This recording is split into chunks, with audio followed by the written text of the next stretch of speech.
Kamala Harris stood at the center of the Senate chamber, her gaze unwavering, her posture poised but powerful.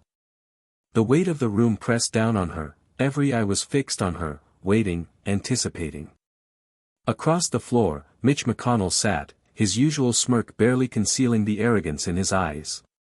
He had dominated the Senate for decades, steering policies with an iron grip, his influence stretching to every corner of the chamber. But today, in this very moment, everything was about to change. The air was thick with tension. The ongoing debate on McConnell's controversial policy had reached its peak. Senators murmured in disbelief, their pens poised mid-sentence, unsure whether they should speak or hold their breath. Harris had watched the back and forth for hours, the manipulations, the distortions, the sheer arrogance with which McConnell dismissed every concern, every plea for justice. But now, she'd had enough. It was time to make her move. She stood, cutting through the murmurs like a blade. The camera zoomed in on her, the silence almost deafening as she rose. "Senator McConnell," Harris began, her voice steady and firm, "I challenge the very foundation of your policy. And I have the legal grounds to shut it down." Gasps echoed through the room. McConnell's eyes narrowed. For the first time that day, he looked uncertain. The tension surged as Harris's words hung in the air. Every senator, every staff member, every viewer at home felt the weight of what had just been said. The room fell into an uneasy silence. No one had dared to challenge McConnell like this, not openly, not so boldly. McConnell's lips twisted into a tight smile, the kind that said he was amused, that he believed this was a minor interruption in the grand theater of politics. But beneath that smile, something flickered, perhaps fear, perhaps doubt. It was hard to tell. But what would happen next would leave everyone in the room, and across the nation, in shock. For months, Mitch McConnell had pushed his controversial policy forward with the same relentless determination that had made him the longest-serving Senate Majority Leader in history. A policy cloaked in the language of fiscal responsibility and national security, it promised to overhaul the nation's immigration system, limit social safety nets, and slash funding for public education and healthcare. On the surface, it appeared to be a carefully crafted solution to the country's rising debt and fractured economy. But beneath the rhetoric, it was something far more dangerous. To the disenfranchised, the policy was an outright attack, on immigrants, on the working class, on the very fabric of what America stood for. Critics called it a direct assault on the most vulnerable, children, the elderly, and immigrants who had spent years contributing to the nation. They said it would create a fractured society, one where the rich got richer and the rest of the country was left to fend for itself. Harris had been vocal in her criticism of McConnell's legislative agenda from the start, but until now, she had been careful. She had played her cards strategically, ensuring that every step she took was calculated, measured. She knew that McConnell was a master manipulator, and anything she did would be met with fierce retaliation. But as the policy reached its final stages in the Senate, Harris couldn't stay silent any longer. This wasn't just a political maneuver. This was bigger. The policy represented a profound shift in America's values, a shift away from inclusivity and equality, toward division and exclusion. It was a choice to disregard the struggles of millions of families who had built their lives in this country, worked tirelessly to contribute to its prosperity, and yet remained invisible in the eyes of the powerful. For Harris, this was no longer about partisanship. It was about justice, about defending the very soul of the nation. Harris had seen firsthand the pain that McConnell's policies would cause. As a former prosecutor, she had fought to protect the rights of immigrants, minorities, and the underserved communities. She knew the stakes were higher than anyone realized.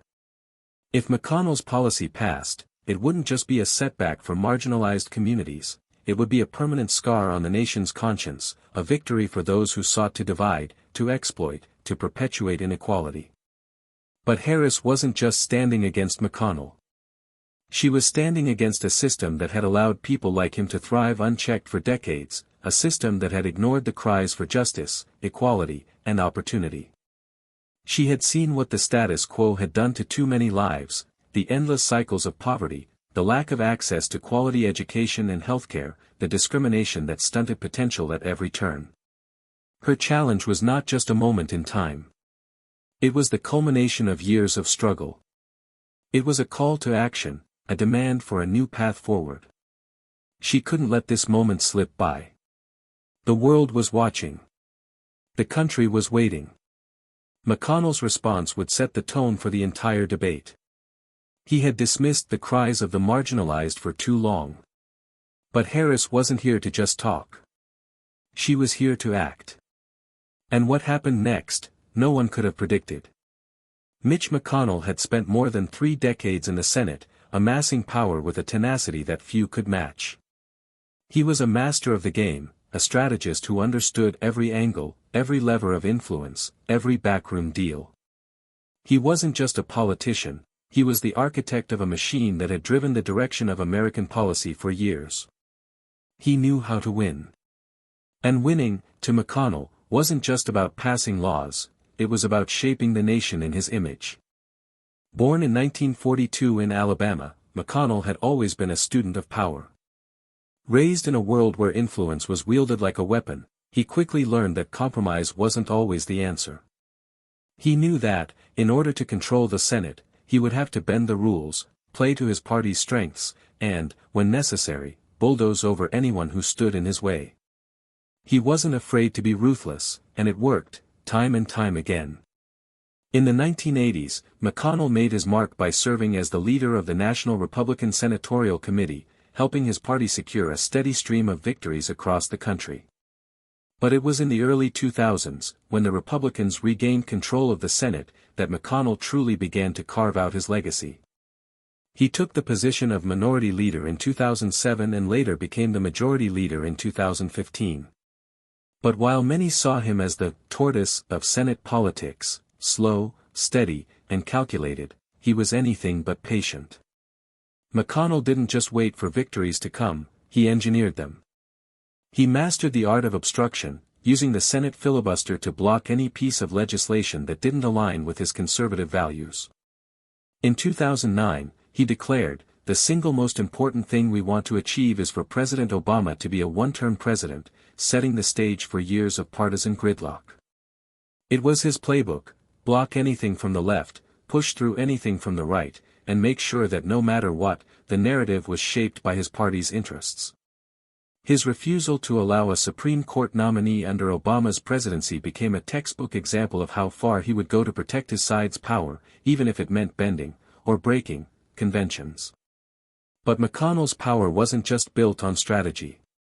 It was built on his ability to manipulate the system, to turn every political debate into a contest of wills.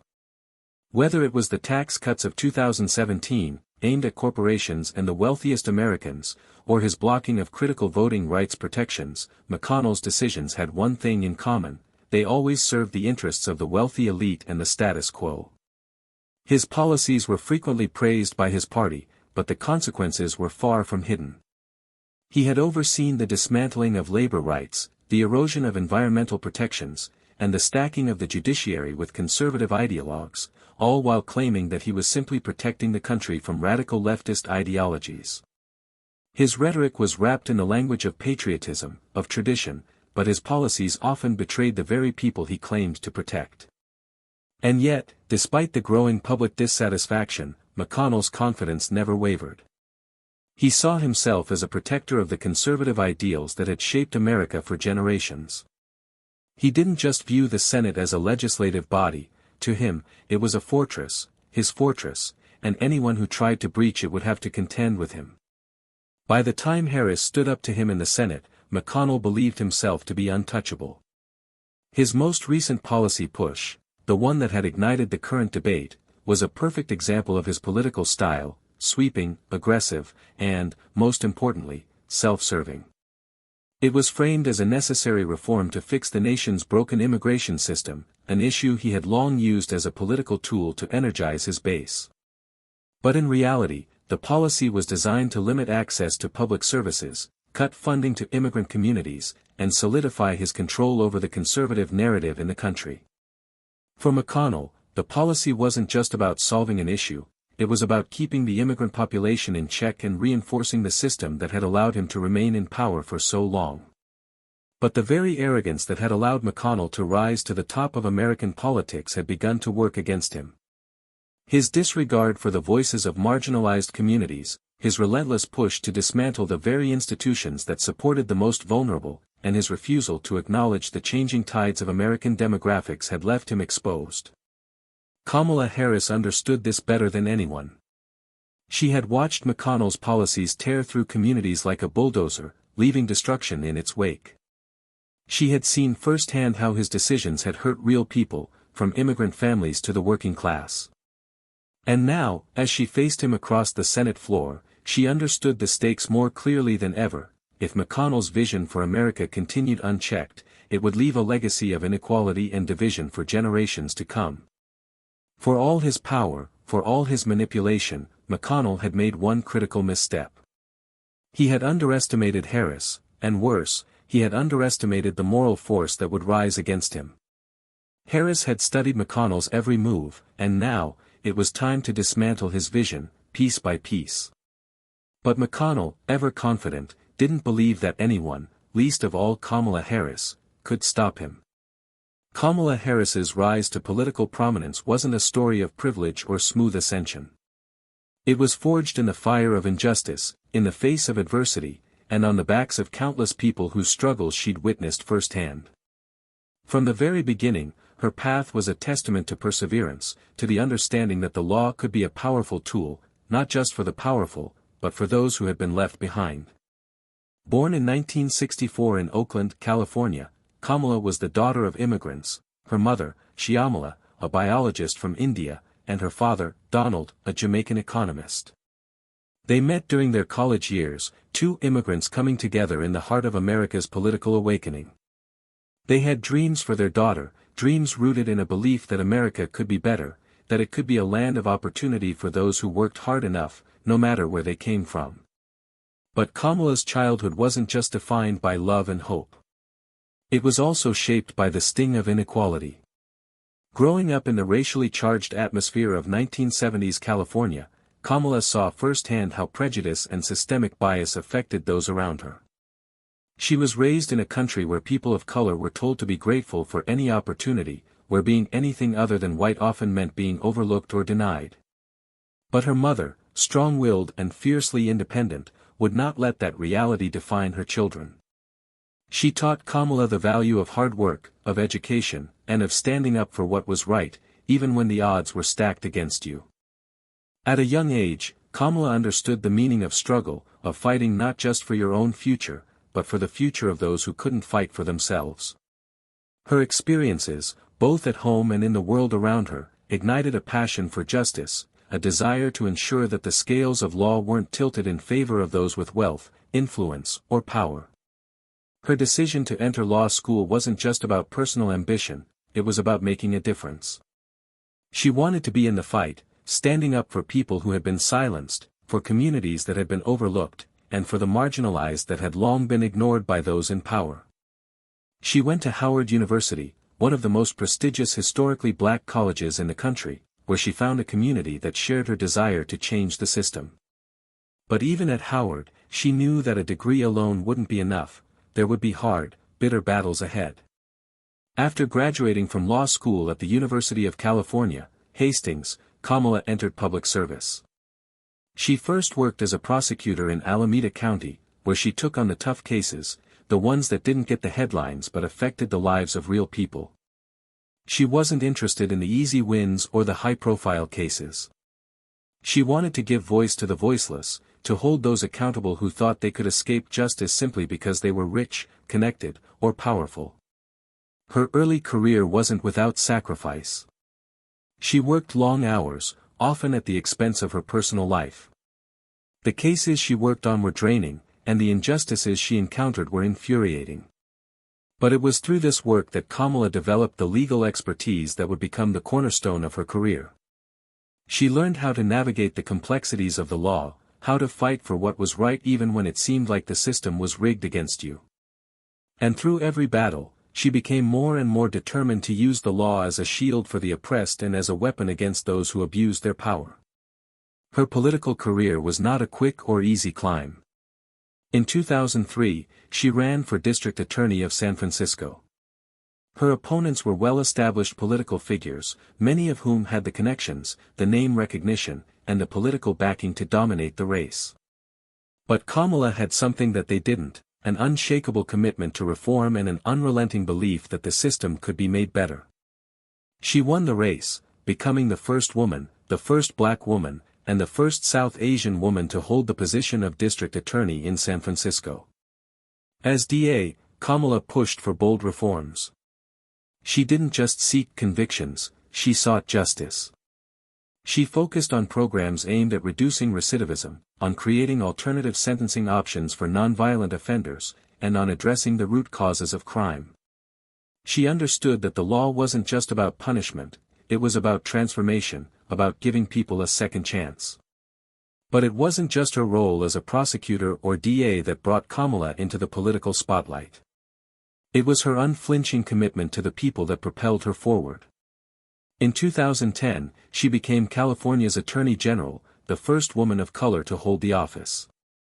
It was here that she truly began to shape her legacy as a champion of justice. She took on the big fights, standing up to the banks during the housing crisis, fighting for immigrant rights, and challenging the corruption that had plagued the state for decades. She was not afraid to stand alone, to challenge the establishment, to face down powerful corporate interests when they violated the rights of everyday Californians. Her move to the Senate in 2016 was the natural progression of a career rooted in service and advocacy. But even then, as she entered the halls of the Senate, she never forgot why she was there. Kamala wasn't in politics to play it safe. She wasn't interested in appeasing the establishment or playing the game to climb the ranks. She was there to disrupt, to challenge, and to make sure that the voices of the powerless were finally heard. Her work in the Senate only solidified her reputation as a force to be reckoned with. She fearlessly stood up to corporate interests, championed progressive policies, and became one of the most vocal advocates for racial and economic justice. When the stakes were high, when the political establishment was comfortable, Kamala Harris was never afraid to shake the system to its core. It was this commitment to justice that brought her to the Senate floor that fateful day, standing before Mitch McConnell. This wasn't just another political battle, it was the culmination of a lifetime of fighting for what was right. Harris knew that her challenge to McConnell wasn't just about a policy. It was about sending a message to the nation that the fight for justice would never be silenced. That standing up for the people, for the marginalized, for those who had no voice, was always worth the fight. And no matter how powerful McConnell was, she would never back down. McConnell's sneer deepened as Harris's challenge echoed through the Senate chamber. The room was charged with tension, as if everyone could feel the seismic shift happening in real time. McConnell, the ever-confident Senate Majority Leader, had spent decades controlling the narrative with subtlety and force. But now, a direct assault had been launched against his carefully crafted policy, and for the first time, he was on the defensive. He straightened up in his chair, looking down his nose at Harris. "Senator Harris," he said with a hint of mockery, "I don't believe you fully grasp the complexities of this policy. It's not just about ideology, it's about the reality of what we can afford. I understand that you're new to this level of debate, but you should be careful not to rush to conclusions." The room held its breath. The smugness in McConnell's voice was unmistakable, as though he had already won the argument by default. He leaned back, folding his arms with the air of someone who had just delivered a masterstroke of logic that would silence any opposition. But Harris wasn't rattled. Her face remained calm, the corners of her mouth barely moving, her eyes sharp and focused. She had been here before. She had faced down bullies, corrupt power brokers, and systems designed to crush dissent. She wasn't here to play games. And she wasn't going to back down. "Actually, Senator McConnell," Harris began, her voice firm and controlled, "I understand the policy quite well. And that's precisely why I challenge it." She paused for a moment, letting her words settle before continuing.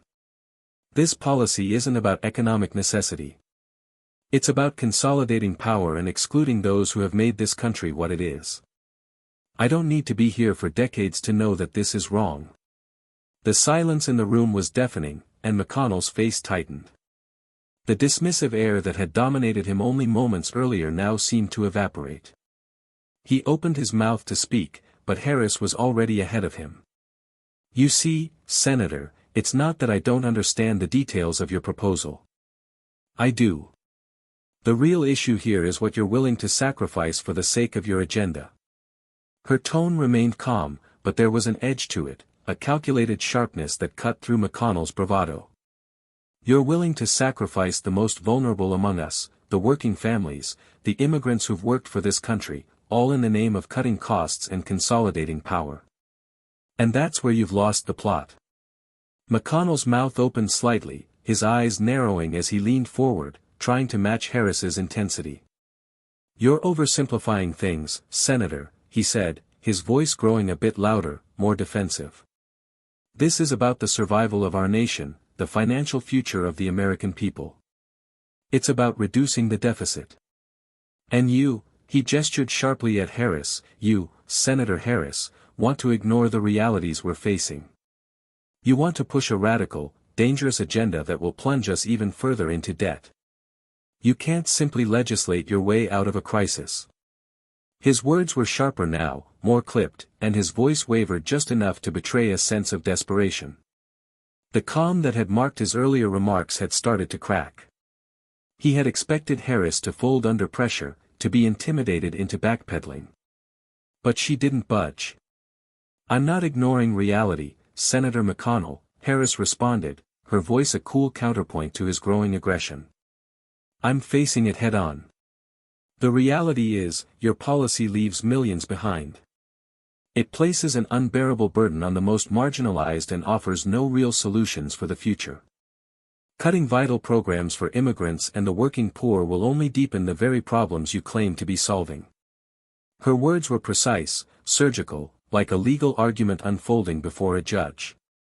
The audience could feel the power of her conviction, and it was clear that McConnell knew he was losing control. His face reddened, his fingers tightened around the edge of his podium, as if the weight of her challenge was physically pressing on him. Your policies have always favored the wealthy, Harris continued, unfazed by McConnell's attempts to reassert dominance.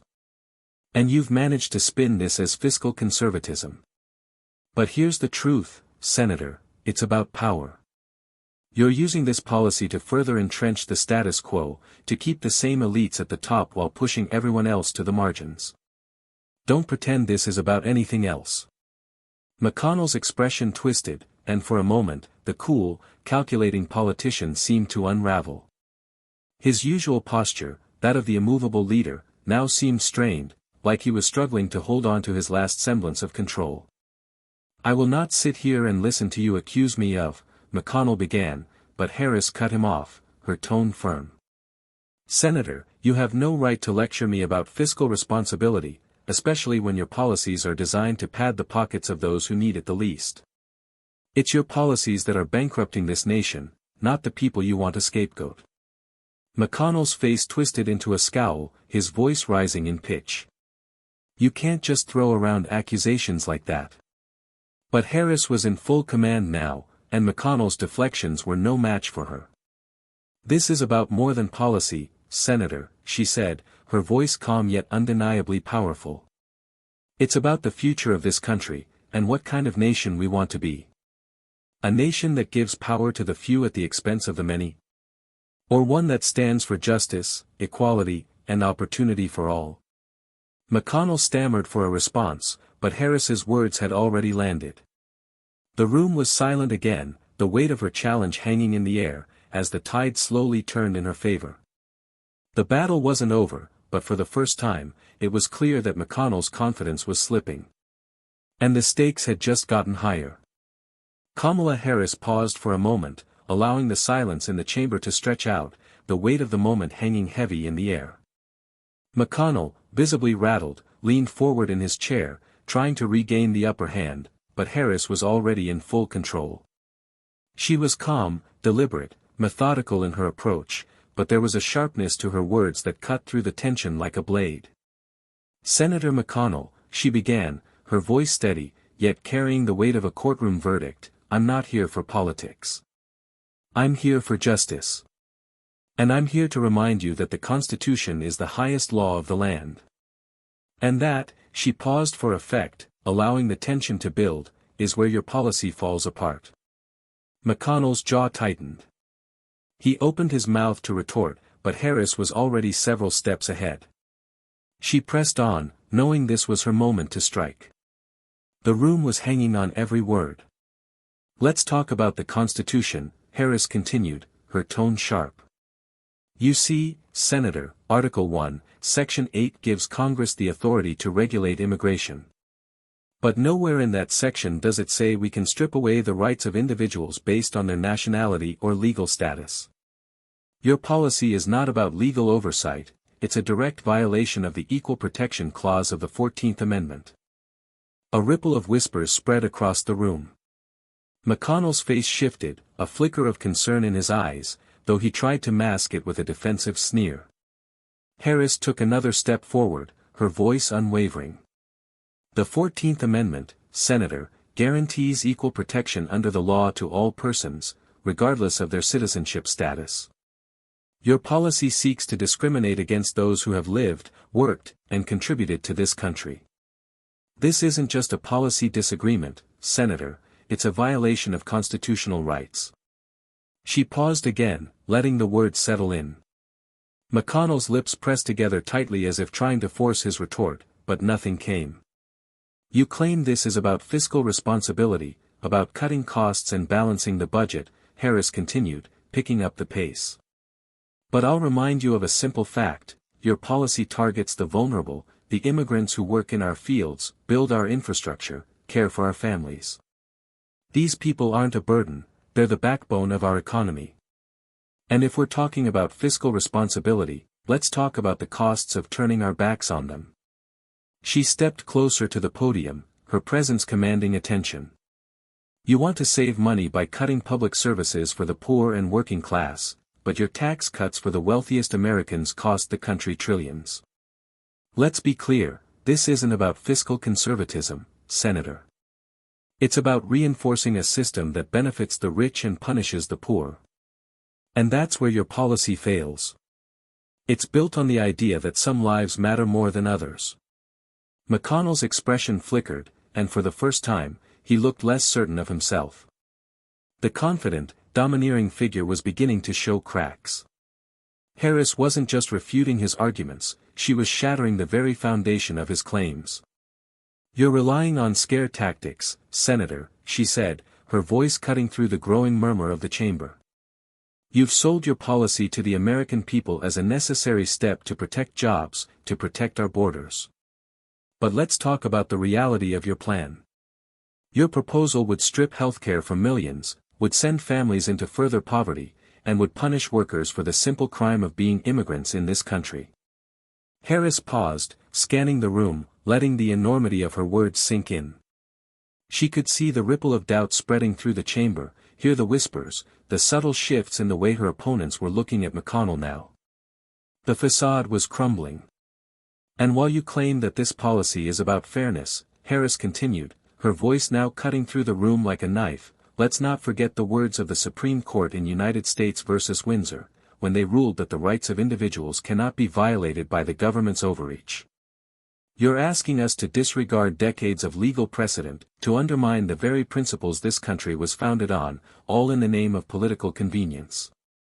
McConnell's hand gripped the edge of his podium, his knuckles white. He shifted in his seat, clearly uncomfortable. His earlier confidence was slipping. The room had gone from watching a typical debate to witnessing something more, something far more pivotal.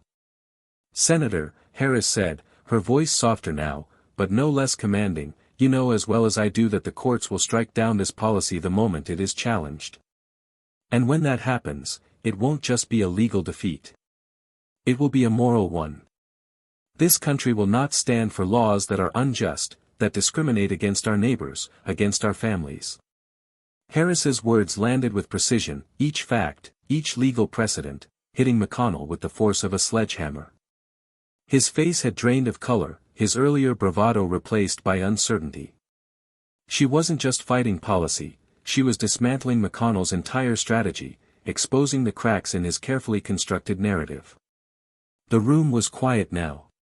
The senators around them watched in stunned silence, their eyes darting between McConnell and Harris.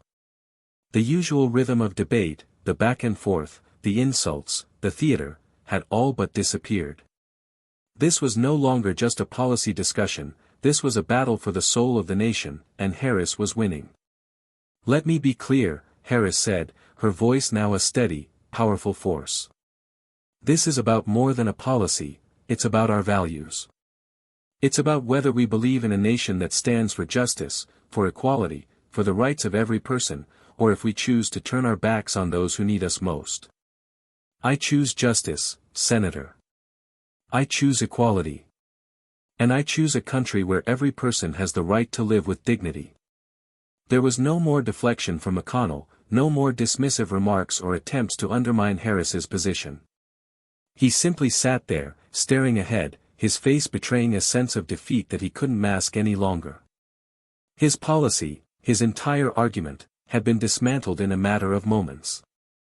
The audience, both in the chamber and across the country, had witnessed something rare, a powerful political figure being brought to his knees by the law, by the Constitution, and by the force of truth. Harris didn't wait for applause. She didn't need to. The victory had already been won, and the stakes had already been set. The real battle was just beginning. The moment Harris made her mic drop counterattack, the Senate chamber was plunged into a stunned silence. The words that had just unraveled McConnell's entire argument rippled outward, far beyond the polished marble walls of the Capitol. As the debate came to an abrupt halt, the consequences were already unfolding, not just within the halls of Congress, but across the nation, in real time. By the time the Senate session adjourned, the news cycle was already buzzing. Headlines screamed across TV screens and social media feeds. News outlets quickly turned to analysis, dissecting every word Harris had spoken.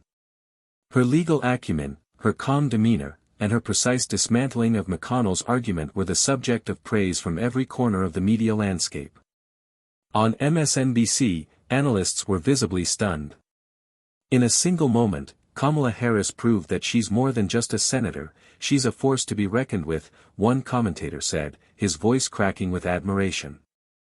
But the real frenzy began on social media. By the evening, the hashtag #LegalBossKamala was trending nationwide. Twitter was flooded with tweets from all sides of the political spectrum, but the overwhelming sentiment was clear: Harris had won. Memes flooded the internet within minutes, some featuring her cool, poised face next to bold captions like, "When you bring a law book to a knife fight," and "Kamala Harris won, Mitch McConnell 0." The memes were biting, sharp, and filled with the unmistakable energy of a cultural moment. For many, Harris had not only defeated McConnell, she had stood up for justice, for immigrants, and for the heart of what America stood for. On Instagram, influencers and activists were posting videos of themselves celebrating Harris's legal takedown, rallying their followers to use the hashtag. "This is why we vote," one popular activist posted, tagging the video with hashtag #JusticePrevails. In the heart of the most progressive communities, people felt empowered, like something bigger than just a Senate debate had shifted in their favor. The effects were felt even on conservative media outlets. Fox News, always quick to defend McConnell and other Republican leaders, tried to spin the narrative, but their efforts were frazzled. The network invited a series of commentators to discuss the debate, but no matter how hard they tried to frame Harris's response as a political stunt, the mood in the studio betrayed them.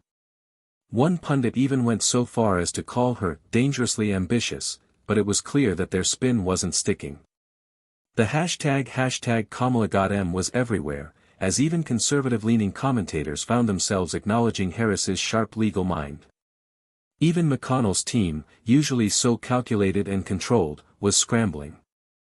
Internal memos leaked later that night showed the extent of the panic. They had been blindsided. There were discussions of rebranding the policy, of modifying certain provisions, of doing anything to avoid the legal challenge Harris had foreshadowed. But the damage was done.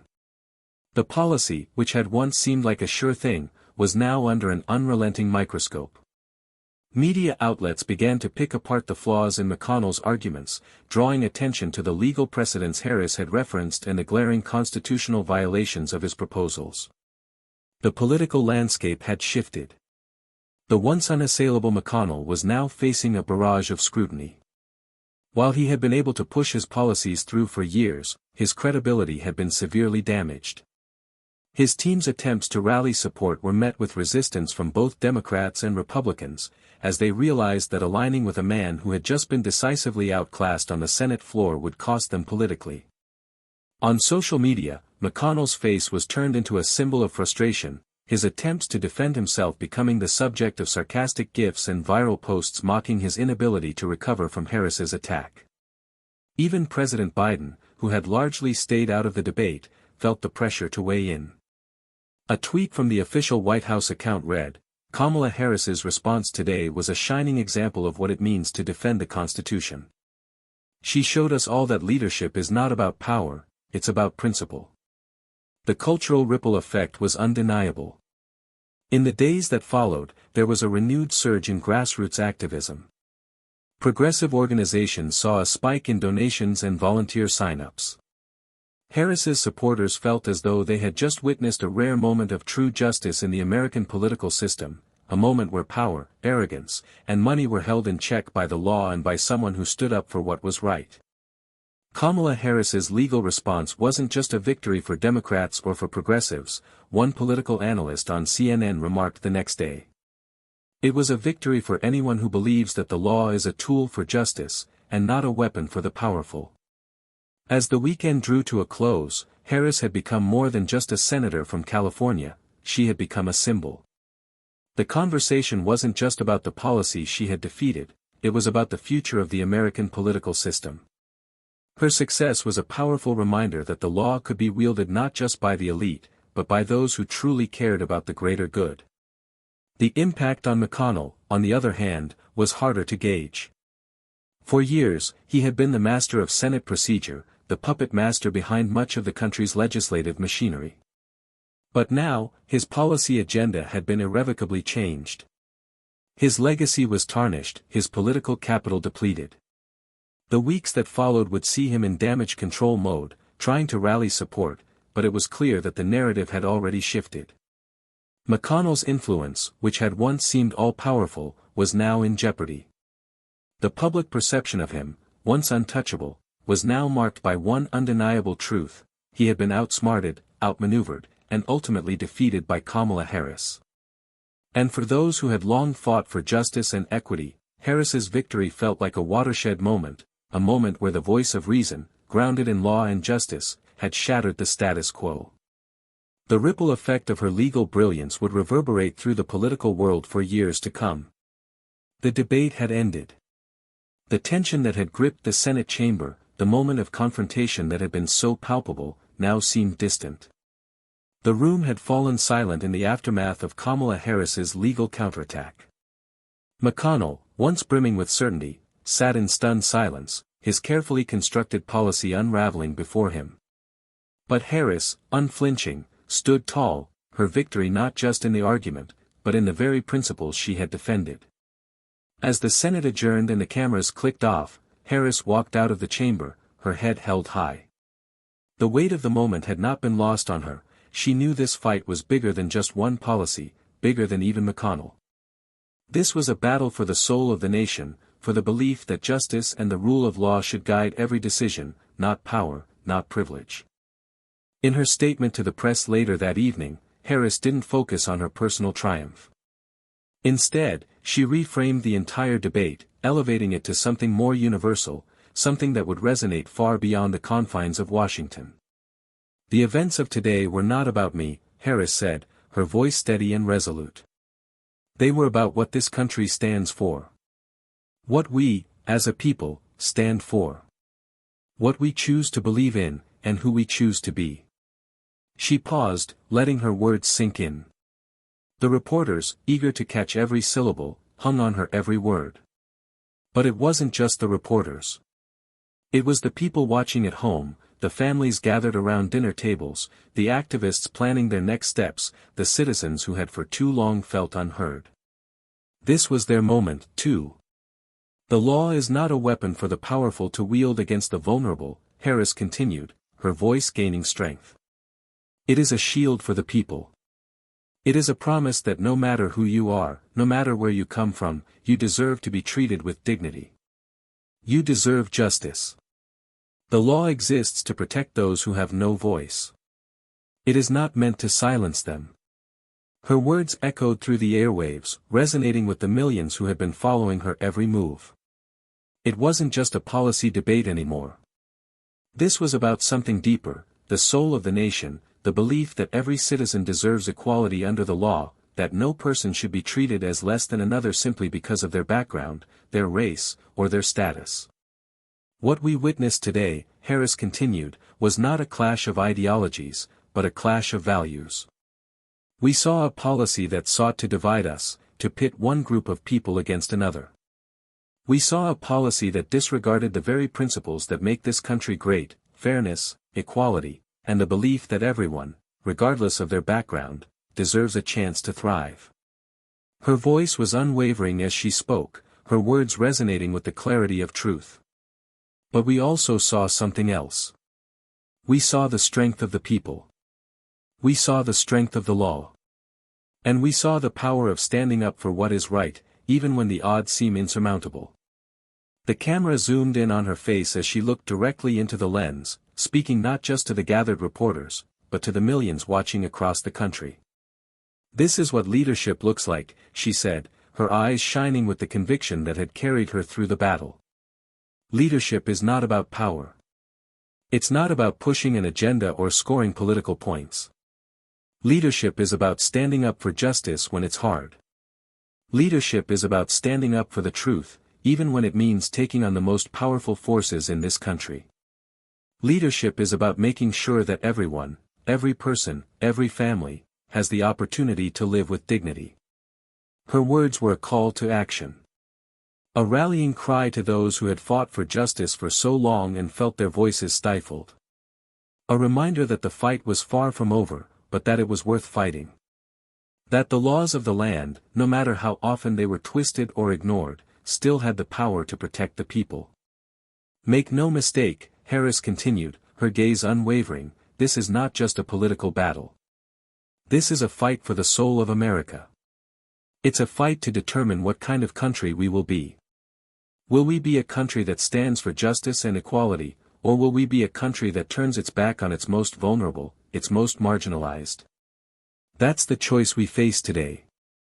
She paused, letting the weight of her words settle in. The camera clicked away, capturing the resolve in her eyes. I choose justice, she said simply. I choose a country where the law protects the rights of all people, not just the powerful. And I choose a future where every American, no matter their background, their race, or their status, can live with dignity, knowing that the law is on their side.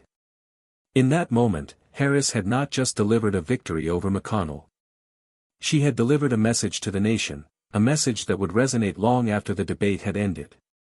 It was a message of hope, of moral clarity, of the belief that reason, justice, and the rule of law would always overcome corruption, arrogance, and hubris. And as she walked away from the podium, the impact of her words rippled outward. The nation was listening. And the battle for justice was far from over. But now, more than ever, it felt like it could be won. Kamala Harris didn't just win a debate today, she won a victory for every person who believes in justice, fairness, and the power of the law. She proved that when we stand together and fight for what's right, we can take on even the most entrenched forces of power and make real change. This wasn't just about defeating one policy, it was about proving that the rule of law is a shield for the people, not a tool for the powerful.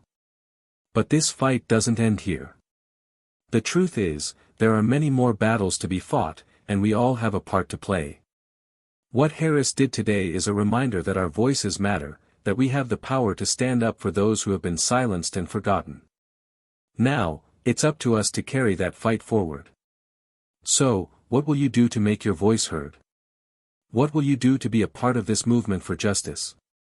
Whether it's through sharing this video, engaging in the conversation, or standing up for what's right in your own community, now is the time to take action. If you believe in the power of justice, the power of the law, and the power of the people, then join us. Subscribe, share this video with those who need to hear it, and be part of a movement that's bigger than politics. It's about ensuring that America lives up to its true values. Let's keep this fight going. Together, we can make a difference.